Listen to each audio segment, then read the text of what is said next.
안녕하세요. 세무법인 스타텍스의 윤현웅 대표 세무사입니다. 오늘은 원장님들 개원하실 때 절세 사항에 대해서 간단하게 알아볼게요.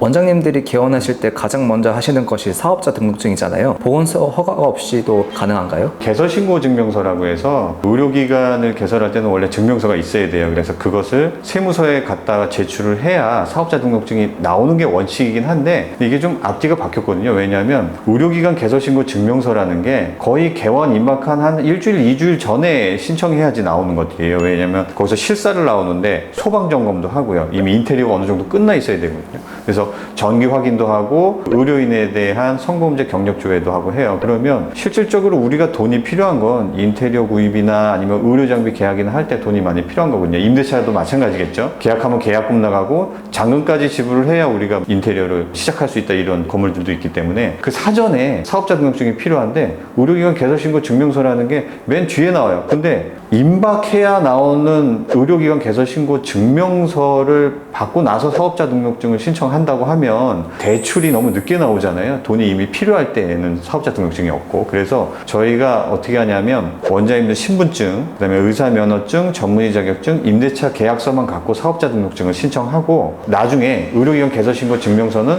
사후 보완으로 그쪽에 약속을 하거든요. 그래서 보통 접수일로부터 하루에서 이틀 정도면 사업자 등록증이 나와요. 그리고 좀 전에 말했듯이 사후 보완으로 걸어놨기 때문에 나중에 실제 사업 개시일에 임박해서는 의료기관 개설 신고 증명서를 발급받아서 국세청에 팩스로 보내야 돼요.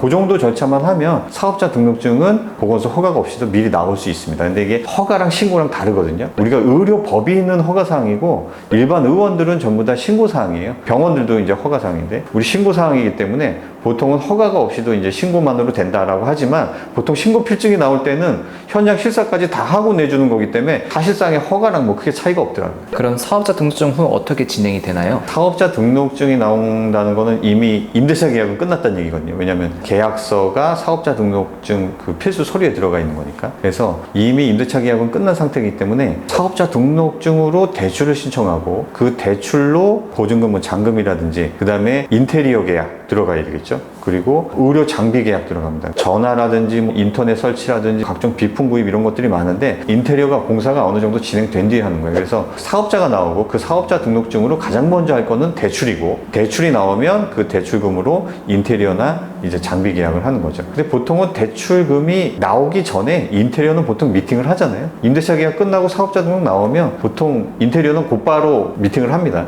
왜냐하면 원장님들한테 한 달이나 두 달 정도 렌트 프리를 주는 경우가 있거든요. 그래서 실질적으로는 계약하고 그전 세입자가 빠져 있다라고 하면 양해를 구해서 잔금 전에도 공사를 그렇게 이제 진행을 하게 되는 거죠. 그래서 우리가 인테리어, 장비, 전화라든지 의약품, 소모품 구입 뭐 이런 것들을 계약을 전부 다 그 시기에 진행을 하게 됩니다. 이 과정에서 절세 가능한 부분이 있을까요? 절세 가능한 부분이 있죠. 대표적으로는 두 가지 정도로 나누는데 우리 사업 개시 전에 경비가 좀 지출이 돼요. 뭐냐면 내가 아직은 페이닥터로 근무를 하고 있고 그 다음에 동시에 우리가 개원 준비를 하고 있어요. 그러면 내가 신용카드라든지 뭐 이런 것들로 전부 다 이제 지출을 할 수 있잖아요. 얼마 전에도 저희가 용사에서 어떤 원장님을 만났는데 그때 원장님이 택시를 타고 오셨고 커피를 사셨고 다시 택시 타고 돌아가셨고 이런 거거든요. 근데 그런 것들이 전부 다 개원 전 비용이에요. 그래서 전부 다 처리가 될 수 있고, 그 다음에 두 번째로는 우리가 의료장비 매입할 때도 저번에 영상을 촬영했었는데 수도권 과밀 억제권역 이외 지역에서는 의료장비를 그냥 신품을 매입을 하면 전부 다 세입공제가 돼요. 10% 정도 매입 금액에. 근데 수도권 과밀 억제권역 이내에다가 개원한다 그러면 우리 신품을 구입하더라도 그 투자 세입공제를 받을 수가 없거든요. 그러다 보니까 일반적으로 필수적인 신품을 무조건 써야 된다